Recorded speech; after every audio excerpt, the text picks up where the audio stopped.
În acest audio o să dau un top 2 animeuri care îmi plac mie. Având în vedere că n-am văzut multe animeuri, da să ieși și doar două animeuri. Locul 2, eu zic că e Avatar, care l-am completat de pe Nickelodeon. Super tare desenul, poveste super, chiar pare realistă dacă e să o luăm că ar fi într-un univers paralel, ar fi super ca poveste. Povestea e super, grafica e super, e și comedie, e și dramă, e tot ce vrei într-un serial de desen pentru copii. Super! O să las un link în descriere, o să vedeți cu ce vorbește unul despre film. Filmul daci că e căcat mare, n-are nimic de a face cu desenul, din câte am înțeles. O să las un link în descriere să vedeți cum vorbește Angry Joe despre Avatar filmul. Filmul e un căcat, serialul super. Cred că e unul dintre cele mai tare anime-uri făcute vreodată. Nu contează că e făcut de americani și nu e făcut de japonezi sau alte chestii. Deci povestea, desenul e haios, chiar și în română e haios. E cel mai tare. Pe primul loc, după părerea mea, fiind Regele Șaman. Așa se numește în română și în engleză Shaman King. Deci, incredibil cât de tare e anime-ul ăla. Mie pur și simplu mi-a plăcut la nebunie, l-am și înregistrat, nu l-am completat, dar am vreo 40 de episoade din 60, ceva de genul. Și pur și simplu a fost super, mie mi-a plăcut, povestea e super tare, e un turneu mondial, nu e cum e Naruto, e doar între niște sate comune de alea vaginale, o să vorbesc despre Naruto în partea care urmează. Bun, deci super, povestea pare reală, fantomele, știm cu toți că existe case bântuite, deci teoretic ar exista și fantome, deci e real. Fantome samurai, fantome, chestii, înțelegeți voi. Povestea pare mișto, grafica pare mișto, mai sunt și faze haioase în el, deci e incredibil. E o poveste pusă la punct bine. Și sfârșitul primului sezon e super. Și lasă și o interpretare că ar fi și sezonul 2. Am înțeles că chiar există acel sezon 2, nu l-am găsit nicăieri, nici ca torrent, nici pe YouTube, nici nicăieri. Aș vrea chiar să văd cum se termină sau cum e continuarea din sezonul 2. Să văd câteva episoade din sezonul 2 să-mi dau seama cam ce se întâmplă. Am înțeles că se buia de la început turneul. Super. Acum să vorbim despre Naruto. Eu acum o să vorbesc strict de ce am văzut pe Jetix. Nu o să vorbesc despre Naruto Shippuden sau cum se numește și alte versiuni. Nu știu, glumele mi s-au părut nașpa. Nu știu, în română, nu știu cum or fi în japoneză, cred că or având alt înțeles. Deci, Regele Șaman e pe ceva care se întâmplă pe tot globul, deci ceva global. Și din ce am înțeles eu în Naruto, e bătaia între orașul Frunză și orașul Pulă. Comuna nu știu care și Trăscănele, pula mea. Deci nu are nimic, nu e așa de mare ca Regele Șaman. Unde se întâmplă, în Antarctica, în Filipine, în astea. Nu, se întâmplă doar într-un niște orășele. Nu, oraș deja e prea mare. Sate. Așa era, satul Frunză sau ceva de genul. E incredibil cât de idiot este serialul ăsta, tati. Nu știu, pe mine pur și simplu nu mi-a plăcut. Povestea mi se pare penibilă și, hai că tot o lărgesc. Bă, frate, deci, da, în Regele Șaman așa e. Vorbesc că ea mult, foarte rar se întâmplă acțiune, din câte am văzut, când am văzut toate episoadele, deci mai multe vorbărai. Dar în Avatar, majoritatea din timpul e acțiune, se întâmplă ceva. La Naruto vezi 90% că îi filmează fața. Hai tati cu acțiune, hai astăzi, hai, ne grăbim. Nu, tot 99% din vorbesc și 1% se bat într-un episod. Dacă e să faci un colaj de ăsta cu toate bătăile, cred că faci maxim o oră din primul sezon, din primul Naruto ăla. Naruto normal, nu Shippuden sau cum se numește celălalt. Deci doar vreo oră faci de luptă și 99 și vreo 500-600 de ore îl faci doar că le filmează fața. Le filmează, că le-a desenat aia fața.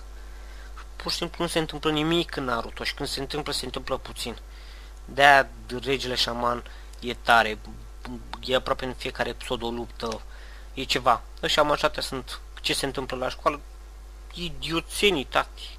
La Avatar e super, tot la fel și în Avatar în fiecare episod o luptă și când e o luptă super. O să las un link în descriere unde puteți downloada toate episoadele din Avatar în română dublate.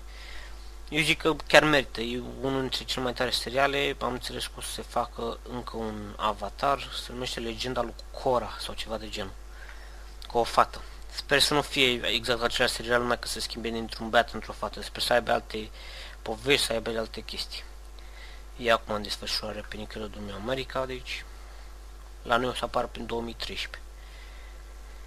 Și ideea e că Naruto e un căcat, nu știu de ce se dă atâta importanță, nu se întâmplă nimic și când se întâmplă foarte puțin, am mai zis-o, incredibil. Câți idioți se uită, câți idioți downloadează și ăsta, acest Naruto are și nu știu câte jocuri pe Nintendo Wii și pe alte chestii, e gen Street Fighter. E penibil.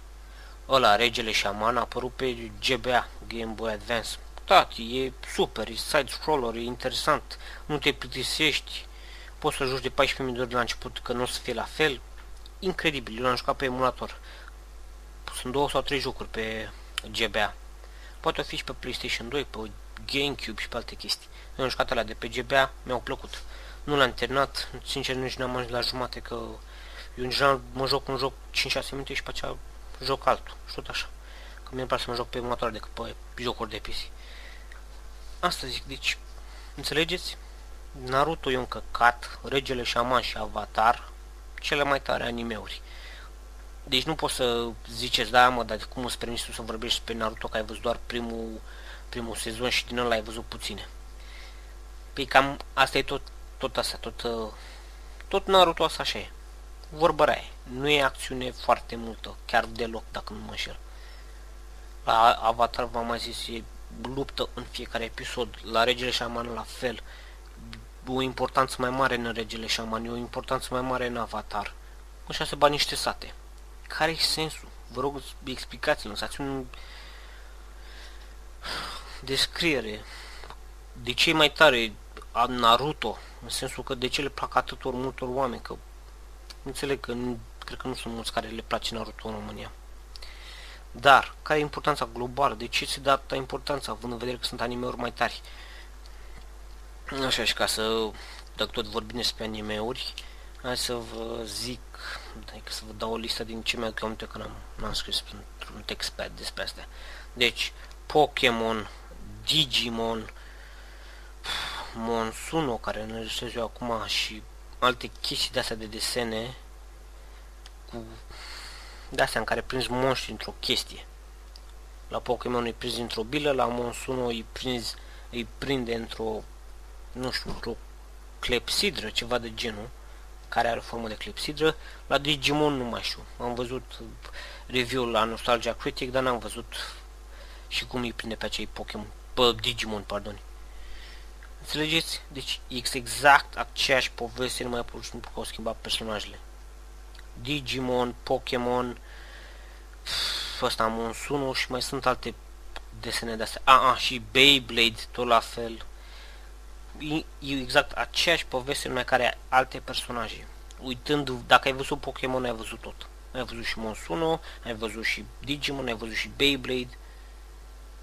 Dar să nu exagerăm și să spunem și Inazuma 11, că tot la fel, cu puteri, cu chestii. Desene idiote pentru copii idioți, desigur. Abia așa să văd ce comentați voi despre Naruto. Și acum e că vă las. Chiar sunt curios să vedem ce ziceți voi despre cum apărați voi Naruto în comparație cu Avatar și Regele Șaman. Apropo, și hai să vorbim și despre altceva. Incredibil, vreau să termin audio și acum mi-am adus aminte că ar trebui să vorbesc chiar și despre intro-urile de la aceste seriale. De la Naruto. Băi, tată, cât de banal e intro-ul la ăla, primul ăla de pe Jetix. E banal intro-ul. Mamă, la Regele Șaman e super, și în engleză și în română intro-ul. Super. La Avatar nu mai zic.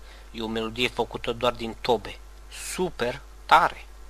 Naruto e penibil, în multe puncte de vedere. Înțelegeți?